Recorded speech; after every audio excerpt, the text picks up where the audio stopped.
Hello, everyone, and welcome back to the Scots on the Run podcast, where we take a behind-the-scenes look at what's happening at the Gordon College cross-country and track and field programs. In this episode, we've got two meets to recap. Most of us were at, Westfield is the name of the place. Yeah, what was it, the James Earley Invitational? The James Earley Invitational, hosted by Westfield State. Yeah. There you go. And Cordon, you were down in Pennsylvania with Rachel and Carolyn at NCAA Pre-Nationals, so I guess we'll start with you, since Mickey and I weren't there. Yeah. Tell us about your day and how Rachel and Carolyn did. Absolutely. It was good we were able to go down the day before because it was hosted in by Dickinson College in Carlisle, Pennsylvania. And that's a good 7, probably more like 8 hours away from us. So it was a big travel day the day before. But we got to the race course around 4 o'clock. We got to run the course and get a little bit more familiar with it than just a video online.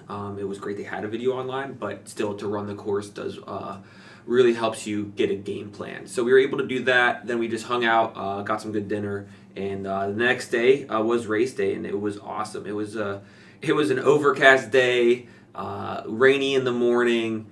It was just feeling like a cross country meet. Which was just fun because it was such a big race and just so competitive, and it was just cross country. I always was saying going into it, whoever has the most guts today is going to win. Partly because of how tough the course was, but also because of the environment on the day as well.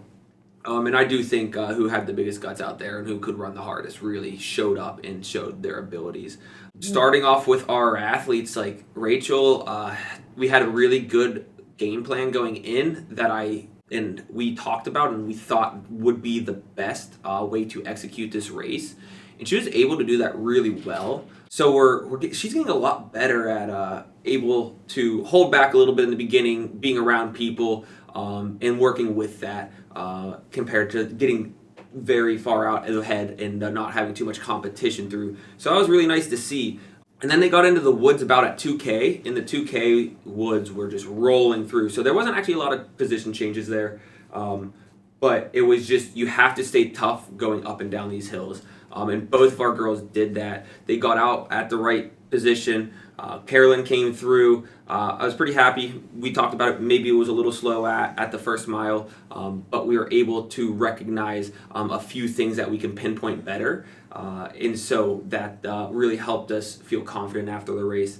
And then they moved through these woods great. And then once you see them come out of the woods with 1K to go, it's just like a mad dash because they got all the crazy, really steep hills, really tight bends out of the way. And then it's a pretty flat last 1K. And it was just cool because I know Rachel really closed really well. So it showed her strength in her aerobics to manage, and then close really well. It was interesting. At the last 1K, there was a spot where the group behind her was closing in after a really, really tough hill.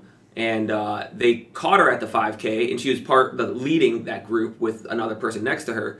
But then, and that was like about 18th to 25th position, maybe even 30th, was not that far away. But only 5 seconds in front of her was a group she was running with the whole time, and that was like 12th to like 17th position, maybe 12th to 19th position.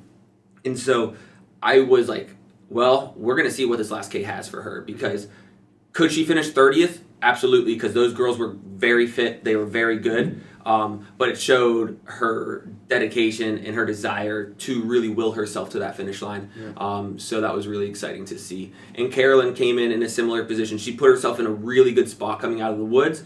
And then she had an okay last 1K, which we are going to work on and make that a great last 1K. And then she has an extremely successful day compared to an okay day for herself, as we kind of talked about. They showed up, they executed, they took advantage of the situation that we were able to give to them. And it was just really neat to see. And all in all, it was a great experience. Biggest race for Carolyn's life. Like, she wasn't ever swarmed with 100 people within 30 seconds of her before. So just so many good lessons came out of that. And I mean, to top it off, Rachel got 17th in what I would say is the most competitive mid-season race of the year. Yeah. That's pretty darn cool. successful. Yeah. And it was just really good to see that. And then Carolyn was very low 100s, which is a really good spot to be as well. Definitely. As we are getting into the later half of the season. Oh yeah, man. Yeah, so I guess just for people listening, like my mother, for example, looked at the results from the meet we were at and was wondering why Rachel wasn't racing, and I told her she was actually at another meet in Pennsylvania. Right. So I guess just real quick before we get into Westfield here, why at this point of the season go all the way down to Pennsylvania? How does that help our top two female runners for later in the year? Yeah. It actually, I think, really creates a sense of motivation when things get really tough, because everyone is in a really tough scenario right now. I tried to make them in a tough scenario but very achievable scenario by how I calculated my workouts in the beginning of the season and what I gave to them. And I do think they're reaping the benefits from that, compared to like, oh, I'm in a tough scenario, I'm like almost all out of gas for the rest of the season. I don't think we're near that. And it gives them that spark, that motivation to dive deeper into training here the next few weeks, before the time is and the chances and the opportunity comes to get back to that race for nationals. Obviously, seeing a course in cross country is extremely important. That really, really will help you have a better day on the day.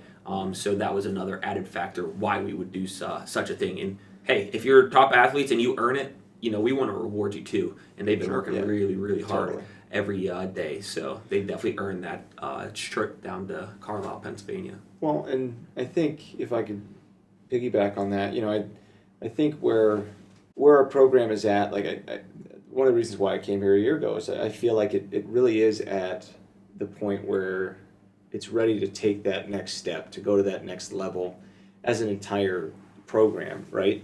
And that is to credit, Justin Weichert, who was your head coach.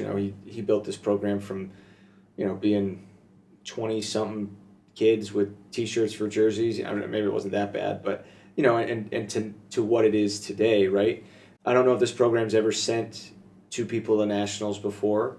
I think we've got a shot to do that this year, and I think when you do something like this as a coach or as a team, when you send athletes down to a pre-nationals race, what you're doing is you're saying two things. One, you're saying to those athletes, like, we care about your success. We want to invest in not only getting you to the biggest stage this year, but if you got there, we want to make sure you're prepared to perform when you get there, right? And then the other thing you're saying is you're saying to the rest of the team that if you work hard enough, you could get here. You're saying to your recruits that are coming in, like, hey, like, we want to bring a team down to pre-nationals in the future, right? Because we want to be the type of group that has a shot to make nationals year in and year out, right? And it starts with one, right, with Rachel last year, and now hopefully we can add to that this year with Carolyn, and we've been recruiting really hard, and so our hope is that we kind of continue to add to this momentum. And so stuff like this really helps kind of build that year after year. All right, well, let's transition into the meet we were at Westfield. And I don't know, Coach, I feel like you've got a couple of things to say about how the meet was planned and the lack of clarity in terms of the mile marks and how... Oh, yeah. Well, I mean, Cordon, I still haven't told you this. Like, we didn't tell you. So normally for those listening, we always have coaches at different mile marks to try and take splits for our athletes, and we did that as best we could based off the maps that we had. But there wasn't any mile marks. We were basically going off of exactly. It was like, what was it?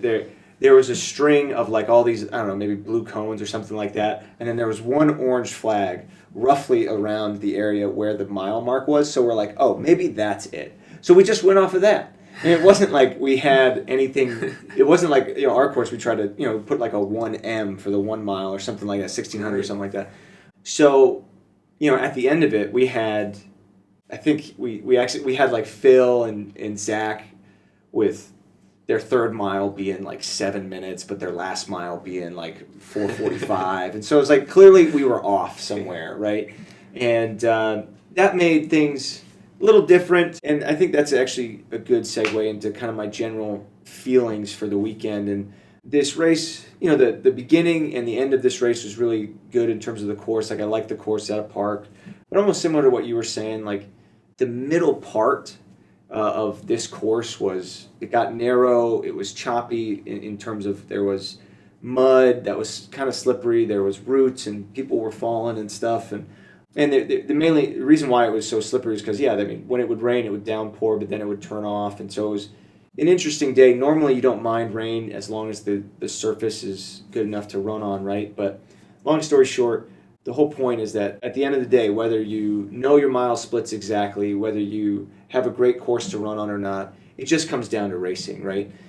Feeling your body and knowing, how many RPMs you're hitting, so to speak, what gear you're in. Oh, you're racing guy over here. Yeah, there you go. Exact same idea. Yep. Yeah, no, but it is. It's like understanding that, okay, maybe the times are going to be thrown out the window and I have to go off of just racing, moving up when I see strategic moments to do so. And so overall from our team, I was really happy with that we didn't let the elements get to us. We didn't, made some people fall. We didn't let that get to us. We just kind of got up, kept going, kept racing. It's kind of a good gritty race experience, I should say, at the right time of year to set us up as we go down the stretch. Yeah, well, that's a great analogy. I mean, in a motor race, if you rev your engine too hard, too early, or you burn up your tires, you're not going to have anything to push in the end. And then similarly, if you go out too fast in the first mile in a cross-country race, you're going to burn yourself out and won't have anything to push at the end of that. Right. You can correct me if I'm wrong here. I think a couple of our runners were still able to set a PR, which is kind of amazing to think about, especially for the women who had to race after not just our men's 8K, but there was another, I guess, 2 races beforehand. Men's race before that. And like you mentioned, the weather was kind of on and off all day. So by the time the women's 6K was going on, that woods section that you were talking about, I'd imagine was absolutely destroyed and in even worse condition than the men had to race at. So who stood out to you the most from I mean, this weekend here? I know Caroline Pierkowski and then Kaylee Batiz, those two girls, they both had very many baby PRs. They had like a second or 2 seconds, right? But again, to your point, right? Given the conditions and having to run on a course that was pretty beat up, they were still able to basically, in cross country, that's tying your PR. I know it's a new one, but you're basically running the same as your best race that you've ever ran, right? And so for us, as we look down the stretch to some of the courses that we're going to run on in the last three races of the season, particularly this upcoming Saturday, it should give you a lot of confidence as a racer to know, like, hey, I ran a decent, solid race. Give me some good weather or decent weather on a good course, and I'm ready to go. And that's what I'm walking away with as a coach. A couple other performances. Phil Kay had a season best. I think that guy, he's consistent in his work ethic and he gets it done. So I think he's primed for a good finish. And there was somebody else. Oh, and then Kimmy, she's also had she was like 11 seconds or 9 seconds off her PR last week, or her previous race she PR'd in the 5K, so she's just off her PR in the 6K. And given what she's, the inconsistent training that she's had to deal with because of some health issues, it's just encouraging. It really is. When you think about, there was a lot of encouraging performances. Again, I wouldn't say that we had like a bunch of outstanding, crazy performances on Saturday, but a lot of things to be like, all right, we're ready to perform in those bigger races. Well, speaking of that, we have one coming up this weekend, right? Yep. Connecticut College? Yep. Yeah. Nice. I'm excited about it. Yeah. It should be a really good course. It should be our fastest course of the season, it looks like. So, hopefully it's a good opportunity on the day, and we're just going to give them a good couple tips to execute well and run hard, and we're going to let them see what they got on the day. They should be ready for a nice solid day. Last regular season race already. Yeah. That sounds interesting to my ears. It is wild, yeah. But yeah, time flies when you're having fun, I guess they say. And it's been good so far, so I'm really excited about it. It'll be really their only course. I would say like that is like a PR like fast course that they're running this season. Yeah. So we'll see what the weather has, but it should just be a really good opportunity. But there's other things that could happen, of course. Yeah. Yeah. Well, I mean, I like that this is our last back-to-back. I mean, our schedule was a little funky in some ways this year, but I think moving forward, obviously next year we might change it up. But so this is be the last time we're going back to back for the rest of the year. We will go this Saturday.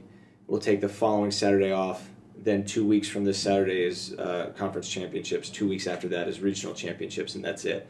And so to your point, yeah, it's just kind of crazy to think that, I mean, we've been racing for 6 weeks. This will be our fifth race? Sixth race? No, it's our fifth race, I think.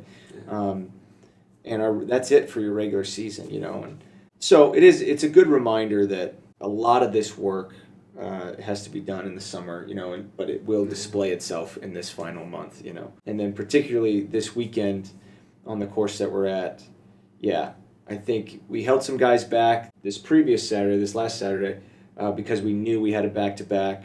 So we should have some guys that are nice and fresh. The girls going back-to-back shouldn't be too bad on 6Ks. And so, like I said, I think we're primed for some good performances. So I'm excited. All right. Well, thank you all for listening, and hopefully we'll have some good performances Talk to about report next week, on yeah. next week. All right. That'd be See you great. then. See ya.